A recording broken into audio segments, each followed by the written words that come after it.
them all, you ought not judge. Christians, why you judging? Jesus said, don't judge. Stop judging! Now, first of all, logically, what's the problem with the claim? If somebody says you ought not judge, what should you say to him? Yeah! You might say, isn't that a judgment? Or why are you judging me for judging? Now, did Jesus say don't judge? Is that all he said? No, what does he say? You see, atheists have a memory verse. It's Matthew 7:1, judge not, but they don't go any further. Judge not, lest you be judged. By the same standard you judge others, you'll be judged by that standard. So before you try and take the speck out of your brother's eye, take the log out of your own eye first, then you'll be better able to help your brother. Now, is Jesus telling us not to judge here? No, he's telling us to take the speck out of our brother's eye. That involves making a judgment. He's simply saying, get that problem out of your life first so you can better help your brother. So this is not a command not to judge. It is a command on how to judge. If you've got that problem in your life, get it out of your life first, and then you can better help your brother. So this is a command. Just don't judge hypocritically. That's what this is saying. Think about it. It would be complete suicide to say don't make judgments. Think about how many judgments you've made today between right and wrong, good and evil, safe choices from dangerous choices. Everybody makes judgments. Atheists make judgments. They judge there's no God. They judge you're wrong. Muslims make judgments. Buddhists make judgments. Christians make judgments. Agnostics even make judgments. There's not enough evidence. That's a judgment.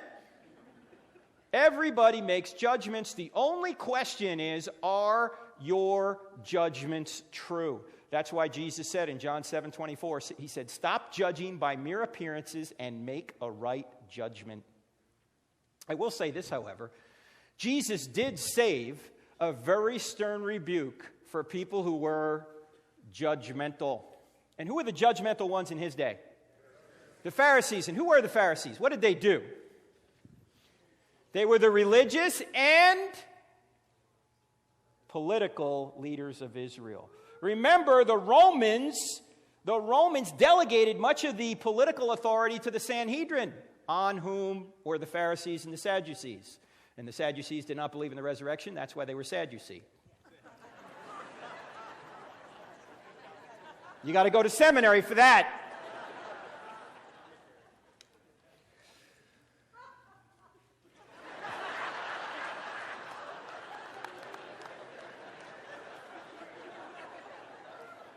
Delayed reaction. Jesus went after these people. They were the religious and political leaders. Are you telling me Jesus got involved in politics? Yes! And you know what? I know this is going to sound crazy, but he wasn't so nice doing it. By the way, if you ever hear somebody say, well, that person is such a saint, he's never said a bad word about anyone. If that is the definition of a saint, Jesus was no saint. Just read Matthew chapter 23. Have you ever read Matthew chapter 23? This is Jesus talking to the Sadducees and the Pharisees, the scribes and the Pharisees. And here's what he says in Matthew chapter 23. These are religious and political leaders. He says, woe to you scribes and Pharisees, you hypocrites! You strain out a gnat and swallow a camel. Oh, you look great on the outside, you're whitewashed tombs, but inside you're full of dead men's bones. You go a mile to make a convert, and then once you make them a convert, you make them twice as much a son of hell as you are. How will you avoid being condemned to hell? What?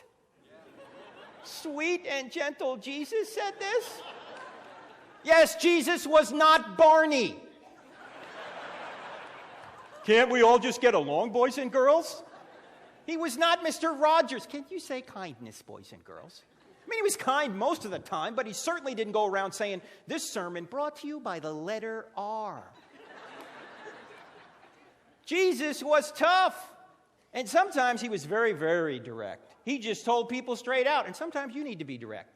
Sometimes you need to slap somebody upside that person's head and just say, look, you're messing up. Knock it off. Good method. You must have a teenager. So don't buy into this idea that you can't ever tell the truth directly. Now, Jesus was almost caustic with these people. I don't necessarily recommend that, but the idea that you have to be soft and sweet and just be so winsome and loving, that's not in the Bible, okay? We've totally sissified Jesus. By the way, I've also noticed one other thing about judging. Do you ever notice when you compliment somebody, which